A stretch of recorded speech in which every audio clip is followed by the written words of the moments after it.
Hello everyone, स्वागत करता हूं आप सभी का पीयू द ऑक्सफोर्ड ऑफिस के इस यूट्यूब चैनल पर, जो देता है पटना यूनिवर्सिटी से रिलेटेड सभी अपडेट्स आपको सबसे पहले। अगर चैनल पर नए हैं तो चैनल को सब्सक्राइब कर लीजिए और नोटिफिकेशन पे ऑल प्रेस कर लीजिए, ताकि पटना यूनिवर्सिटी से रिलेटेड सभी अपडेट्स, सिलेबस और स्टडी मटेरियल्स मिल सके आपको इस प्लेटफॉर्म के थ्रू।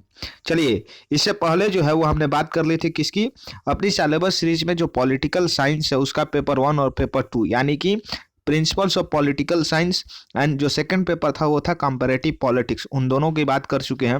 और इसके बाद यहाँ पे जो सबसे ज़्यादा डिमांड आ रही थी सिलेबस अपलोड करने के लिए, वो आ रही थी हिस्ट्री की, कि सर हिस्ट्री का सिलेबस जो है वो जल्द से जल्द अपलोड कर दिया जाए। तो वहीं जो डिमांड है उसको देखते हुए हिस्ट्री का सिलेबस हम लोग लेकर के आ गए हैं। और आने वाले दिनों में और भी जो सब्जेक्ट्स हैं यहाँ पर बीए, बीएससी, बीकॉम, ठीक है, इन सभी के सिलेबस आपको चैनल पर अपलोड कर दिए जाएंगे। तो चलिए आज हम लोग डिस्कस करेंगे यहाँ पर हिस्ट्री का जो सिलेबस है उसको। देखिए यहाँ पर जो फर्स्ट ईयर है, यहाँ पर इसमें जो पेपर 1 है उसमें पढ़ना है आपको एंशियंट इंडिया के बारे में, ठीक है। यहाँ पर जो पेपर 1 है ऑनर्स पेपर का, उसमें आपको पढ़ना है एंशियंट इंडिया यानी प्राचीन भारत जो है उसके बारे में पढ़ना है, उसके इतिहास के बारे में पढ़ना है। और ये आपको पढ़ना है कहाँ तक, तो गुप्ता पीरियड तक, जब तक यहाँ पर जो गुप्त साम्राज्य था, यहाँ पर समुद्रगुप्त जैसे रूलर हुए, ठीक है, तो वहां तक आपको पढ़ना है। तो चलिए यहाँ पर टॉपिक बाय टॉपिक जो है वो समझते हैं कि आपको किस यूनिट में क्या पढ़ना है।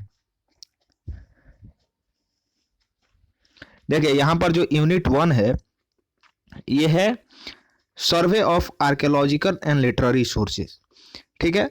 आर्कियोलॉजिकल का मतलब होता है हिंदी में अगर बात करें तो पुरातत्विक, यानी वो चीज़ें जो खुदाई से मिलती हैं।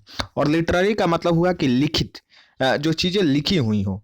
तो हम अगर बात करें तो भारत का जो प्राचीन इतिहास है यानी एंशियंट इंडिया का जो हिस्ट्री है उसके सोर्सेस क्या हैं।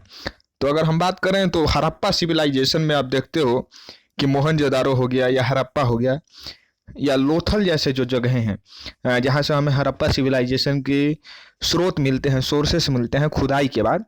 या लिटरेरी सोर्सेस में बात करें आप तो जैसे सामवेद हो गया, अथर्ववेद हो गया, ठीक है, यजुर्वेद हो गया, ऋग्वेद हो गया। तो ये जो थे ये क्या है, हमारे लिटरेरी और आर्कियोलॉजिकल सोर्सेस है एंशियंट इंडिया के। तो आपको इनके बारे में यहाँ पर फर्स्ट यूनिट में पढ़ना है कि आखिर प्राचीन इतिहास का स्रोत क्या है, सोर्सेस क्या है।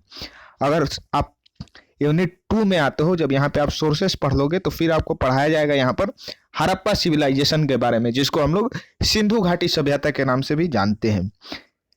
अब देखिए इसके अंदर आपको हड़प्पा सिविलाइजेशन के बारे में क्या क्या पढ़ना है। मुख्य रूप से आपको 3 चीजें पढ़नी है। पहला तो है कि geographical extent and important sites.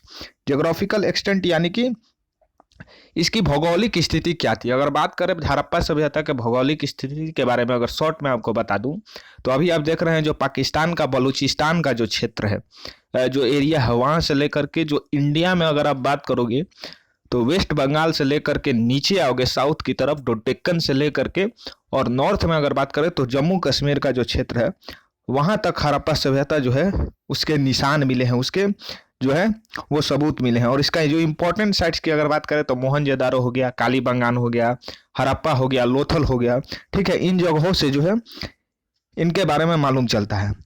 यहाँ पे फिर आपको पढ़ना है टाउन प्लानिंग के बारे में और उसका स्ट्रक्चर कैसा था। टाउन प्लानिंग में आप पढ़ोगे कि किस तरह से जो हड़प्पन सिटीज थे या टाउन्स थे उनको 2 भाग में बांटा गया था।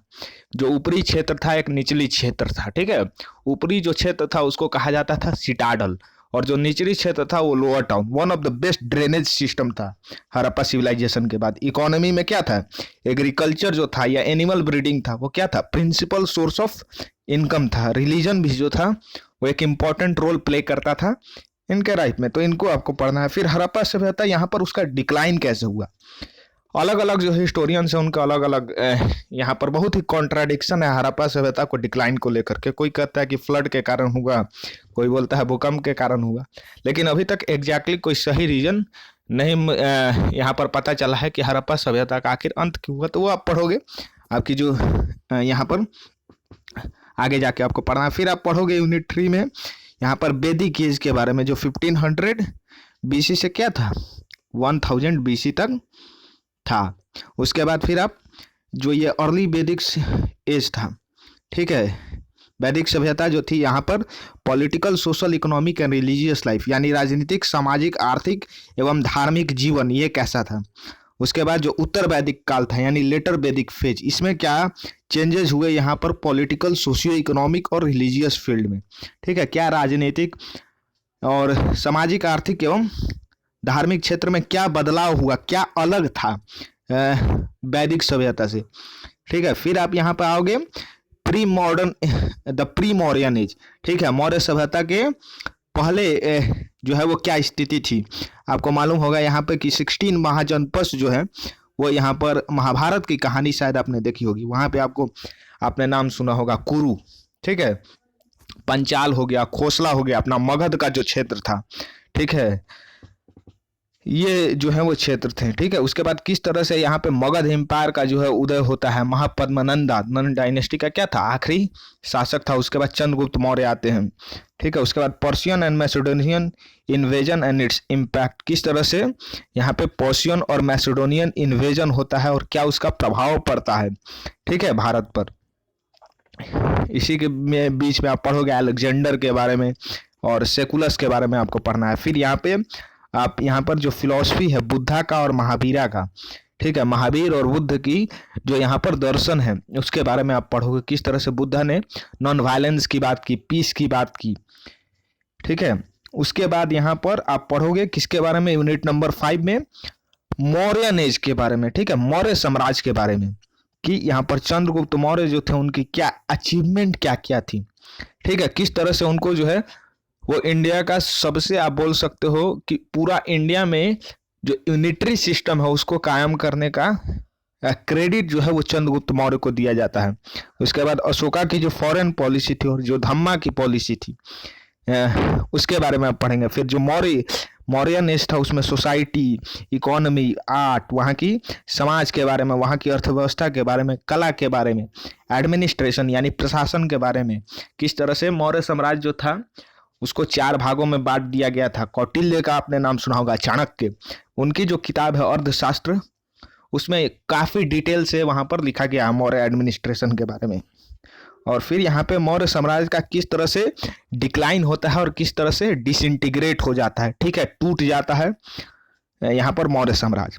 फिर जब हम आगे बढ़ेंगे तो हमको यहाँ पर पढ़ना है यूनिट नंबर 6 में political and cultural development 200 BC से 200 AD के बीच में। यहाँ मतलब कि हम साउथ इंडियन की जो सभ्यता थी, भले किंगडम्स थे, जो साम्राज्य थे, उनके बारे में आप पढ़ोगे। यहाँ पे कुषाण्स के बारे में, सातवाहन्स के बारे में, फिर संगम एज आ जाता है यहाँ पर। ठीक है, तो यहाँ पे पॉलिटिकल एंड कल्चरल डेवलपमेंट्स, वहाँ पर किस तरह से राजनीतिक और सांस्कृतिक विकास हुआ। और जो लास्ट टॉपिक आपको पढ़ना है वो है यहाँ पर गुप्ताज के बारे में। ठीक है, गुप्त साम्राज्य के बारे में कि किस तरह से यहाँ पर गुप्त साम्राज्य का उदय होता है, rise of Gupta empire and brief political history with special reference to Samudragupta and Chandragupta द्वितीय। इनके बारे में जो है आपको डिटेल से पढ़ना है, समुद्रगुप्त और चंद्रगुप्त के बारे में। यहाँ से हर बार एक सवाल पूछा ही जाता है। फिर यहाँ पे cultural life under Guptas and decline of the empire. तो ये जो है वो ओवरऑल आपको टॉपिक्स पढ़ने हैं। और यहाँ पे जो इसके लिए आपको बुक बताई जाएंगी या रेफर की जाएंगी वो होंगी 5 से 6 बुक जो है वो आपको बताई जाएंगी एंशिएंट इंडिया में। ये जो 7 या 8 टॉपिक्स है उनको अच्छी तरीके से कवर करने के लिए।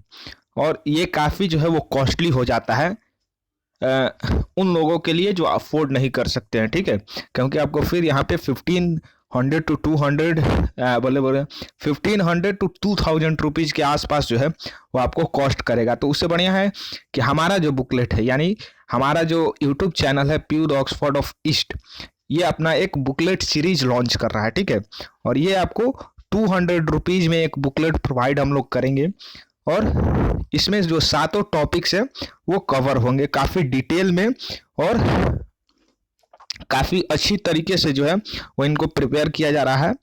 और मुझे उम्मीद है कि ये जो बुकलेट सीरीज है आप लोगों को पसंद आई होगी। सिर्फ 200 रुपीज़ इसका प्राइस है।